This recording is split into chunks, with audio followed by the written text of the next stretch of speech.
Brace yourself. This isn't your typical feel-good tale of religious awakening. This is a story buried beneath files, silenced in mainstream conversations, and often deliberately omitted from the headlines. This is the real journey of a former FBI agent who traded a life of surveillance, secrecy, and skepticism for submission to the very faith he once scrutinized.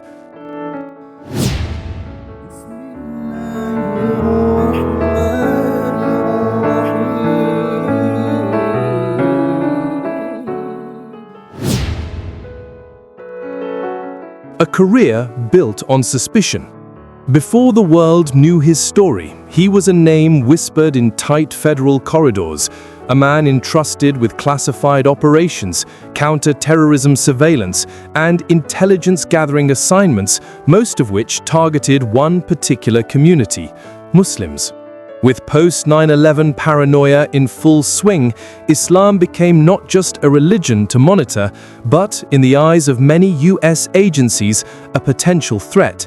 And he was at the center of that storm, trained to dissect Islamic theology, decode suspicious mosque activity, and even infiltrate Muslim communities. But nothing could prepare him for what came next. I was sent to investigate Islam. I ended up finding the truth. Let that sink in. The mission that changed everything. It started with what seemed like a routine assignment. Target: a small, tight-knit Muslim community in the Midwest. Objective: monitor sermons, investigate possible radical influences, and assess the threat level of a local imam known for drawing large crowds. He was embedded under deep cover, attending Jumu'ah prayers, sitting silently in halaqas, or study circles, and posing as a curious seeker. But what he heard in those gatherings wasn't calls for violence, it was the exact opposite: mercy, discipline, justice, brotherhood, and above all, peace. These weren't the teachings he was briefed about at Quantico. These weren't the stereotypes painted by the media.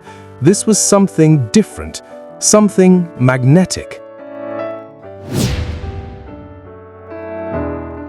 Cognitive dissonance begins. Every agent is taught to trust the mission. But what happens when the mission contradicts the evidence? As weeks turned to months, his skepticism began to crack. He studied the Quran, not just for intel, but for answers. He listened to lectures, not just to report back, but to understand. The more I tried to prove Islam was dangerous, the more I realized it was dangerously true. He began to question everything: his training, his assumptions, and the very system he served. And soon, the line between observer and seeker started to blur. Interrogating his own beliefs. Raised in a traditional American Christian household, faith was always part of his life, but it never consumed him. Islam, however, wasn't a casual Sunday sermon. It was a lifestyle, a complete worldview that demanded transformation of the self, society, and soul. He wrestled with it, fought against it, and still, it kept pulling him in. He read the Quran not once, not twice, but 5 times. He studied the life of the Prophet Muhammad, peace be upon him, with the same intensity he once reserved for criminal profiles. He questioned imams, scholars, and even ex-Muslims, trying to find the flaw. But instead, he found consistency, clarity, and calm. I didn't convert because I was brainwashed. I converted because I was awakened. The moment of truth. You won't find this part in any agency report. You won't hear it in official interviews or polished documentaries. But the turning point wasn't dramatic. It wasn't cinematic. It was quiet, solitary. Just him, a Quran, and a storm of emotions in a dark room. "I bear witness that there is no God but Allah, and Muhammad is his messenger." That was it. The Shahada, the ultimate surrender, the final truth. An ex-FBI agent, the hunter, became the believer. From surveillance van to sajda, prostration. From suspecting Islam to submitting to it.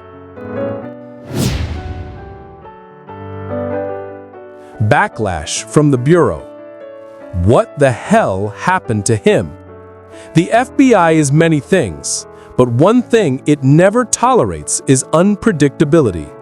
When news began to leak, quiet murmurs at first, that one of their own had not only gone rogue, but had actually embraced the very ideology they'd trained him to surveil, panic set in. We thought he was flipped, turned, radicalized. Internal memos were circulated. Phones rang late into the night. He was summoned back to headquarters under a pretext, but what awaited him was an inquisition. 3 agents, a soundproof room, and a barrage of questions. Are you working for a foreign government? Did someone threaten you? Have you been compromised? But his answers, calm, measured, unshakable. No, no one got to me. I read the Quran, and I believed. Silence. What followed was the beginning of an unofficial blacklisting.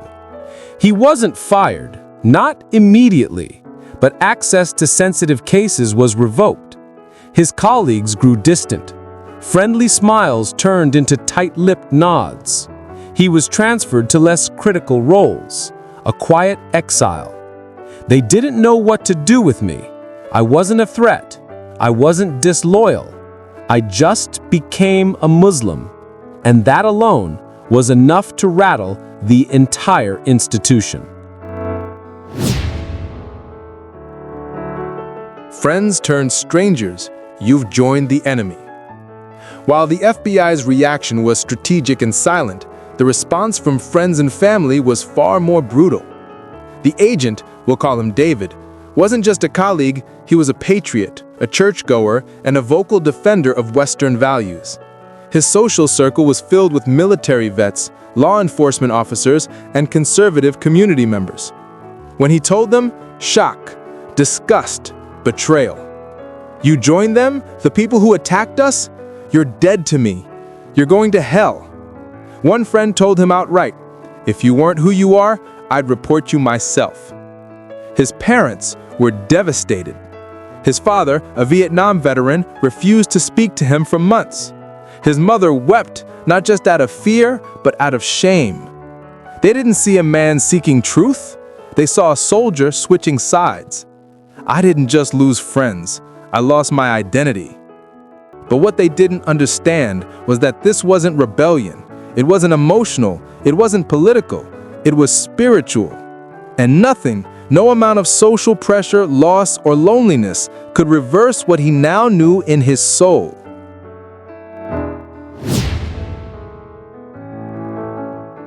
A new life, learning to pray where he once spied. Now on the outside, David found himself standing awkwardly at the back of a mosque. Not as an agent, not as a spy, but as a brother. He didn't know the Arabic phrases. He didn't know how to perform wudu. He didn't even know what Assalamu alaikum meant. He said he was like a baby, a fully grown man learning how to walk again, but spiritually. The very same masjid he once monitored with suspicion now became his sanctuary. And when he made sujood for the first time, forehead pressed against the carpet, whispering silent tears to the one he had just discovered, he said he felt something he had never felt before. Freedom. He wasn't just praying, he was reconstructing his identity, brick by spiritual brick. Ramadan came. He fasted. He prayed Taraweeh. He wept in the dark during Qiyam al-Layl. He broke bread with men he once profiled. They didn't hate me. They welcomed me. The Ummah gave him a new name, a new life. But more importantly, it gave him peace. Exposing the double standards. This is why they're afraid. Here's where the story goes nuclear. Because David didn't just convert and disappear. He didn't hide. He started speaking out. He went public, anonymously at first, and began posting videos, writing blogs, and giving closed-door talks about what he saw on the inside. Surveillance tactics targeting Muslim youth, infiltration of mosques under false pretenses, manipulation of media narratives around Islamic teachings, pressure campaigns to recruit Muslims into spying on each other, the deliberate suppression of conversion stories within federal ranks. His message was clear. They fear Islam not because it's violent. They fear it because it's true, because it's resilient, because it wins hearts even from within the very institutions sent to dismantle it. These weren't just opinions. He had documents, screenshots, whistleblower testimonies. And his platforms? They began exploding with views, but so did the threats. Emails, phone calls, doxing attempts. His credibility was questioned. His mental health was attacked. He was called a liar, a traitor, and worse. But the most damning proof of all? They never denied it. Why you've never heard this story before? Let's get real. If this was a story about a Muslim converting to Christianity in Saudi Arabia, every mainstream outlet would have run it on repeat for weeks. But when an American, ex-FBI agent embraces Islam, silence. Why? Because it destroys the narrative. Because it challenges the lie that Islam only grows in prisons, among the poor, or through coercion. Because it shows that even the most skeptical, most trained, most government-aligned individuals can't deny the truth when they finally hear it. And that is dangerous. Life after the badge, Islamophobia, identity, and the cost of truth. You'd think the badge gave him protection. You'd think that 15 years in federal service might earn him some respect. But the moment he uttered the Shahada, it was as if all of that was erased. Overnight, I wasn't just a Muslim. I was a traitor. He tells the story of walking into a local gun shop, a place he frequented for years shortly after he grew out his beard and began wearing looser, modest clothing. The owner, a man who once called him brother, refused to meet his eyes. "You part of them people now?" The comment wasn't innocent. It was a loaded weapon.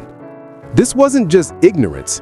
It was a reflection of a post-9/11 culture where Islam is still seen through a filter of fear, a filter he helped create unknowingly during his FBI days. I spent years looking for enemies in mosques. Now I realize the real enemy was the narrative. But now he was on the other side of it, and he was paying the price. From fighting radicals to fighting for understanding. As a federal agent, David had been trained to spot signs of radicalization, loose terminology, vague definitions, and often entirely arbitrary criteria. Grows a beard too fast, stops going out with old friends, becomes too religious. Ironically, I fit every profile of what the FBI once told me to look for. And now, he was the one being watched. Not officially, but the looks, the questions, the suspicion in airports, it was constant. And this raised a horrifying realization. What if thousands of Muslims across the US had been targeted, silenced, surveilled for no reason other than faith? I knew the system from the inside. Now I was living it from the outside. And the reality is worse than people think. So he decided to speak up.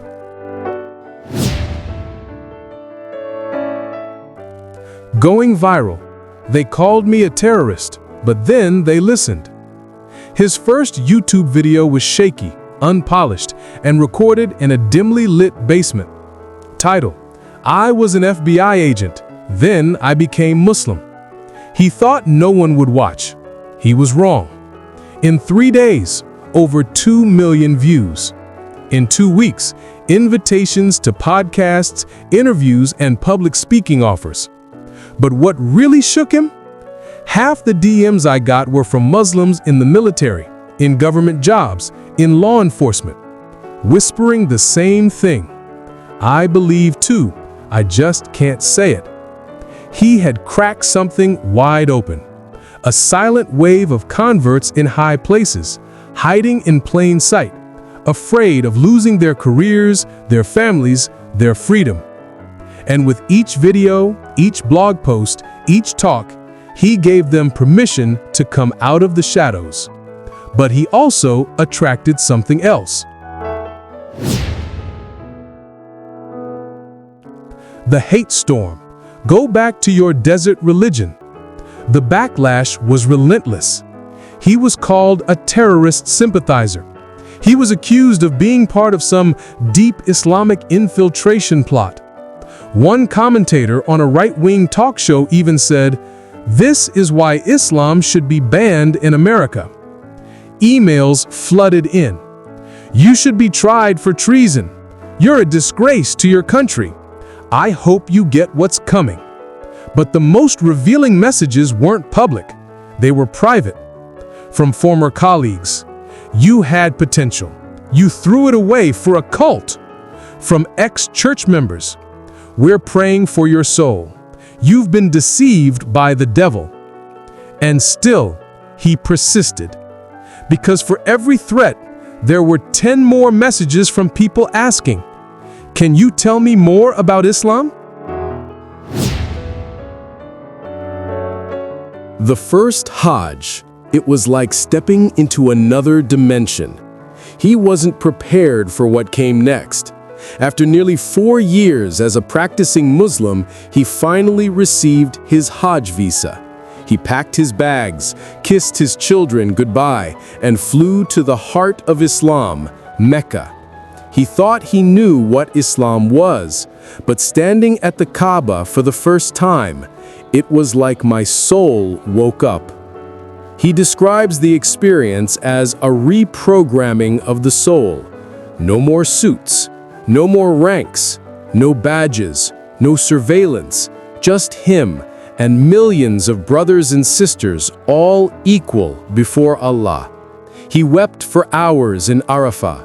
He whispered dua at Muzdalifah. He felt his sins fall away with every stone cast at the Jamarat. For years I hunted shadows. Now I stood in the light. And as he shaved his head at the end of Hajj, he said, "I wasn't an ex-agent. I wasn't a former anything. I was just Muslim."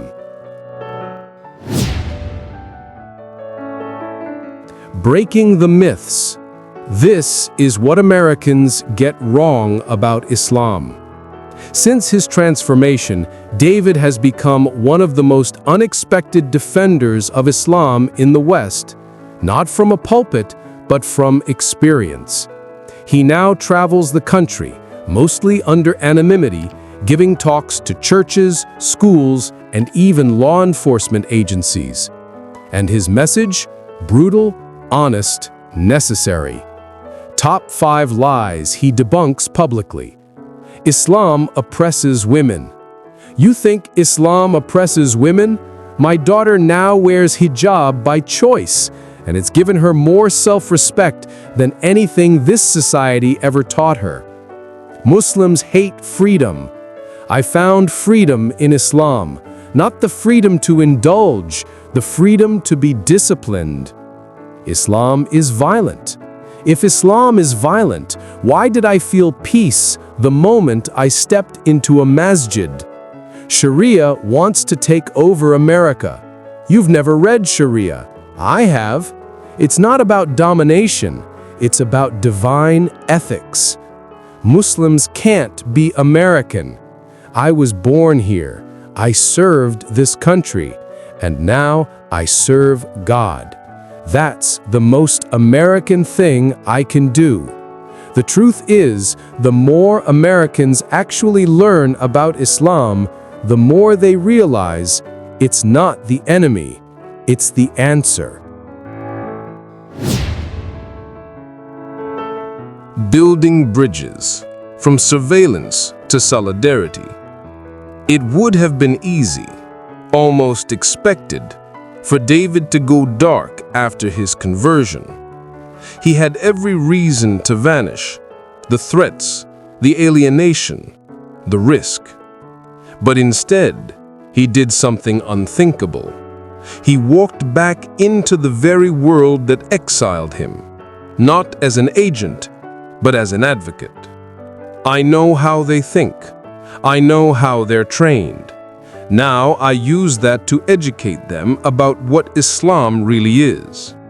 His new mission: training police departments on how to engage with Muslim communities, helping Islamic centers secure their rights and defend against profiling, coaching new Muslim converts on how to navigate work, family, and faith, creating confidential support groups for Muslims in high-risk professions, law enforcement, military, intelligence. And the impact? Immediate. A former SWAT officer came to him after a workshop in Arizona. "I used to be terrified of Muslims. You just rewired my brain in 90 minutes." In another seminar, a federal analyst approached him after his presentation and whispered, "There are more like you. We just can't talk about it yet." He's not just bridging gaps. He's blowing open locked doors. Chasing knowledge. From FBI tactics to tafsir of Surah Yusuf. From intelligence briefings to Arabic grammar classes. From criminal profiling to tafsir of Surah Yusuf. From tracking patterns of behavior to studying the seerah of the Prophet ﷺ. Every verse felt like a message that was always waiting for me. He's currently studying with respected scholars, both online and in person, and dreams of earning an ijaza, scholarly certification, in hadith. Why? Because he doesn't just want to be a symbol of conversion. He wants to be a servant of the Deen. I was trained to interrogate people. Now I'm training myself to answer before Allah. His daughter's journey, a spark passed down. When David took his shahada, his family was torn apart. But slowly, painfully, some cracks began to mend. His daughter, just 17 at the time, watched him closely. Not just praying, not just fasting, but changing, softening, glowing. I saw a light in him that I hadn't seen ever. At first, she resisted. She clung to what she knew. But Islam wasn't forced on her. It was demonstrated. And then, one day, quietly, without fanfare, she walked into his study and asked, "Can you teach me how to pray?" That night, she made wudu for the first time. He stood beside her in salah, and when she finally whispered the shahada, he broke down. It wasn't just a conversion, it was a continuation. She now wears the hijab, proudly. She's part of her campus MSA. She's memorizing Quran, and she calls her father by a new name now, Abu Nur, the father of light.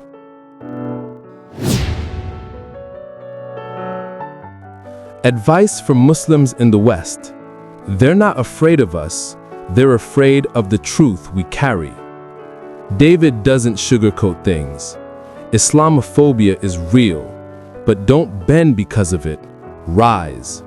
He speaks directly to young Muslims who feel embarrassed, silent, or disconnected. Here are his top lessons for Muslims living in the West. Number 1. Stop apologizing for Islam. You don't need to explain your existence. You were given the truth. Don't water it down to be accepted. Number 2. Know your deen or you'll be destroyed by doubt.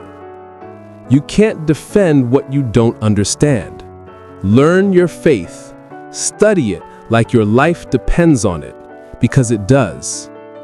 Number 3, build your circle or be broken by isolation. I almost left Islam in my second year because I was alone. Then I found brothers who carried me when I couldn't carry myself.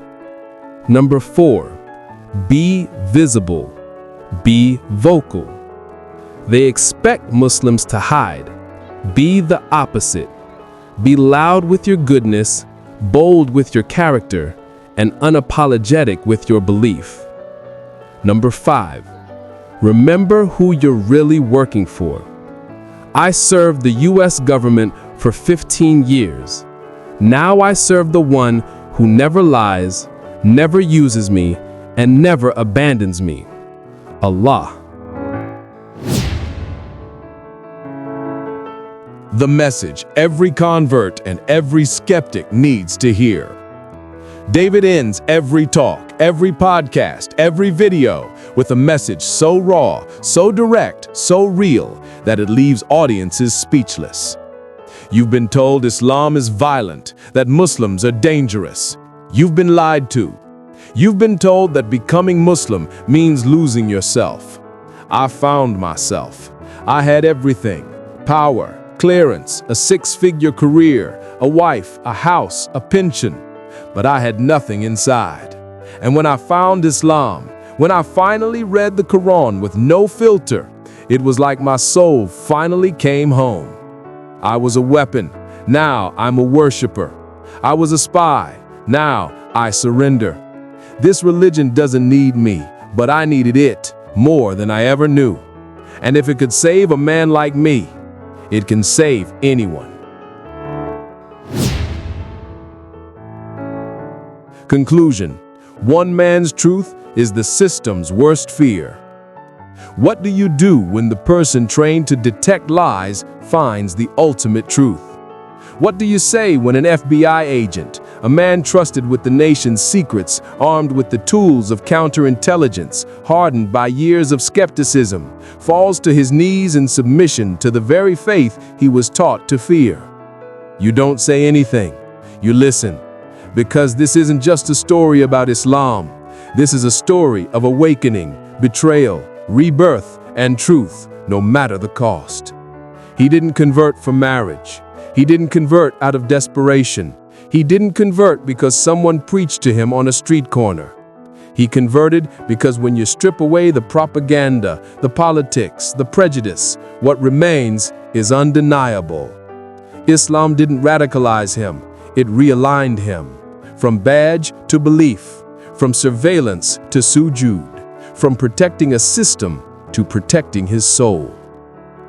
He walked away from everything he knew and stepped into everything he was always meant to be. This isn't just one man's story. This is a crack in the wall, and others are watching. Others are waking up. And if it can happen to a federal agent, what's stopping you?